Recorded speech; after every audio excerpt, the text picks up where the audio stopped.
Christ is risen. He's risen indeed. Indeed. Hallelujah! Good to see you. We are cheating slightly because, of course, we're preparing sermons a few days earlier, but let's get into the mode. Mark's narrative of the resurrection, heartwarming stuff after what's been quite a long journey through the darkness of Lent. Welcome from the USA, Grace, from Canterbury, Peg, from head office, Anne. And let's get underway. Grace, with some background. So the most important thing that comes up when we're talking about Mark's narrative of the resurrection is the issue of the text ending. The original text only goes up to chapter 16, verse 8, and it ends on a very awkward note. The tomb is empty, but we don't ever see the resurrected Christ. And the women who were at the tomb receive a commandment to go out and spread the word, but they don't. They run and they keep silent, and then it ends. And for much of the church's history, it has been assumed that this is incorrect, that there is a further ending to the text that's supposed to be there that was lost at some point. And so many Bibles include something called the longer ending, which was written sometime in the 2nd century. It was written by a different author. There's different stylistic and linguistic choices being made in that segment of the text. And it's basically just a conglomerate of the post-resurrection narrative pieces taken from other gospels. However, generally today, it's worth considering that the text ends where it does on purpose.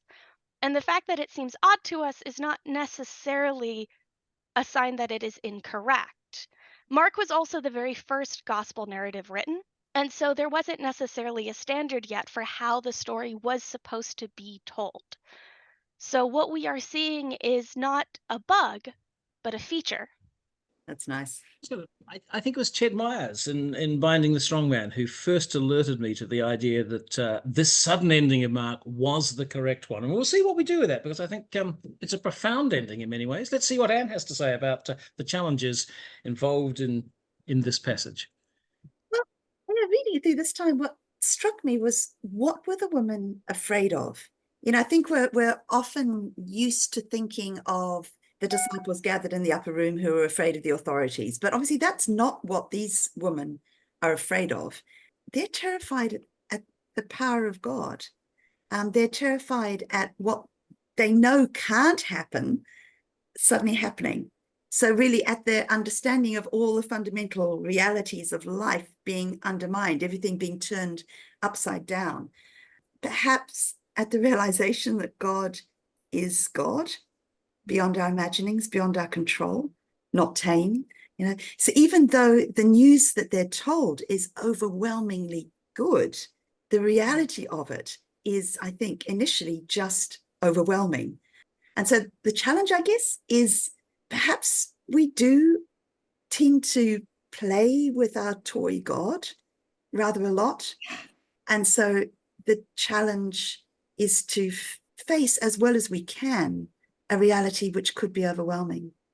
Look at that. It's an interesting lever by which to break this open. What were they afraid of? It's a really nice angle. Peg, what for you is a challenge? It follows on a little bit with Anne's, that it wasn't just what were they afraid of, but their first fear was a very physical one. How are they going to roll away the stone? And so that the miracle that the stone was already rolled away could have enticed them into believing the angel's message much more and being a comfort, but it wasn't. And so the challenge is that we put a lot of obstacles in way of God. We get given sign after sign, message after message of the love and redemptive power, and the end we choose to be afraid. Yes, indeed. Grace, do you want to add to that with some challenge? I'd love to. I actually was noticing this same passage that Peg was, but in a slightly different direction. This conversation that the women are having as they walk to the tomb, where they wonder, how are we going to move the stone? Which is a weird conversation to be having on the way, because they knew that the stone was going to be there. And I don't mean to sound like a bad feminist here, And I also have chronic back pain. But when I have heavy moving that I know I am going to need to do, I ask my brothers or my guy friends. And conveniently, these women had at least 12 guys right there. And so to me, this passage reads actually as a very pointed criticism of the male disciples, which is also consistent with Mark overall.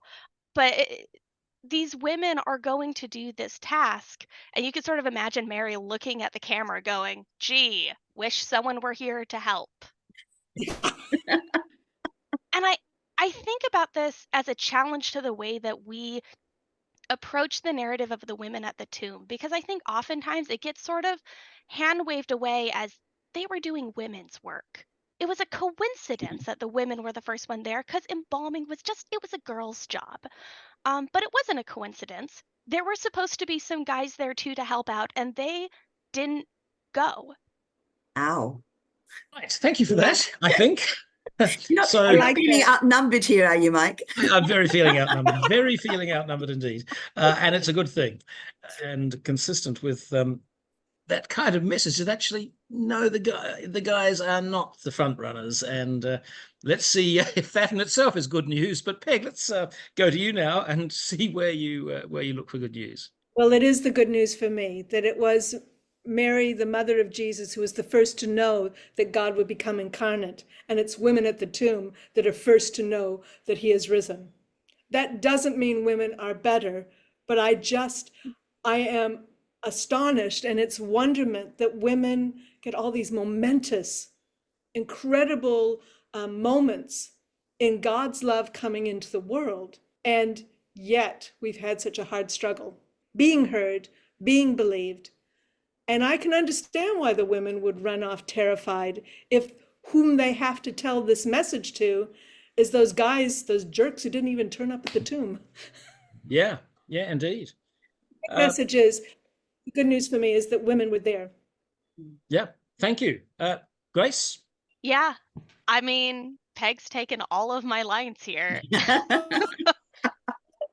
It really is Sorry, good Grace. news. It is good news, and it's worth repeating. To me, it's not just that women are consistently throughout the gospel narratives being placed in these positions of knowing and understanding, but specifically right here, they are placed in a position of teaching and preaching and witnessing. There are so many ways in which women still don't have the opportunity to preach and to speak, and this is a fundamental element of the story. So it does bear repeating. Absolutely. And after at least 1700 years, I mean, there's signs that there's a few women around having key roles in that first century, not so much afterwards. So we did manage to keep that secret, didn't we? I'm sorry. And for you, some good news here. Well, I mean, I think we'd all agree you announced the good news at the beginning of this. Christ was risen. Yeah, that is the central, most important good news. Everything else is kind of around the edges. But I love the way the angel speaks to the women because there's so much understanding there. And he starts, do not be alarmed. So the angel recognizes exactly what the women are feeling and doesn't tell them off about it, just reassures them. And then he or she, whatever an angel is, says, you're looking for Jesus of Nazareth who was crucified. So they say, I do understand. I know why you're here. But then, look, you're going to have to change your expectations. Here's the news. He's been raised. And yes, I know that's difficult to understand and difficult to believe me. So have a look at the place where he was laid, and he's not there anymore. Okay? So every step of the way, the angel kind of meets them where they are and takes them through step by step. And then at the point where they are still completely bewildered, overwhelmed, the angel gives them a job to do. So, there's that line, I think it's in the Psalms, about God remembering that we are but dust. And so God understands if we struggle to grasp this, if we struggle to understand what God's doing, it's okay. And we don't have to get everything sorted out before we can go out and actually do what God's asked us to do. So I think that's good news. I love that. Me too. Thank God Mark put it that way. Yeah. Because it's a lovely affirmation and something's really ticking over, and he tells the story as he recognizes the humanness of the women, but also the power that they bring to this moment. So we're going to ask you, Peg, for a bit of a ramification, a so what? What's going on here for us today? Actually, it is to, despite the being overwhelmed and the overawed and the signs and the words of God with us, to be brave enough to go and spread the message.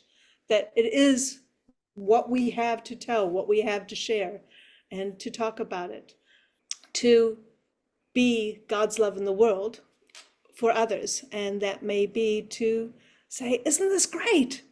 And talk about the women and talk about their fear and talk about the challenges in this passage, because that connects us with the challenge of accepting that overwhelming love, joy, and affirmation of God's love in our lives. To be the love, to speak the love. Grace, for you, so what? This Yeah. resurrection business? For me, the most important thing, well, not the most important thing, one of the most important things for me is the fact that it ends on this unsettling cliffhanger, because this story and this work are not finished. We have to resist this sort of comforting urge to think of the gospel as a singular event in the past tense. It is something that happened, and instead, this open ending allows us to consider the resurrection as an ongoing event. It is still happening.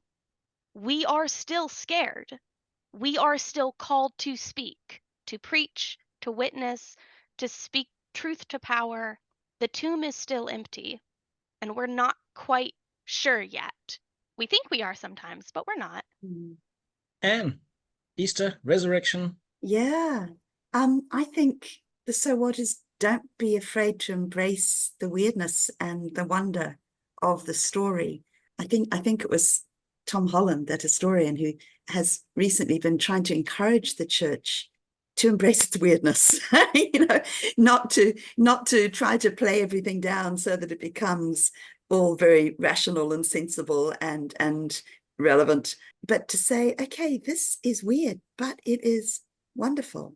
And if we have this message that death is conquered, that it truly is, that this thing which has lurked as a darkness at the back of every human life, a kind of inevitability, is no longer inevitable, that it's been filled with light and hope and should no longer hold us captive to fear.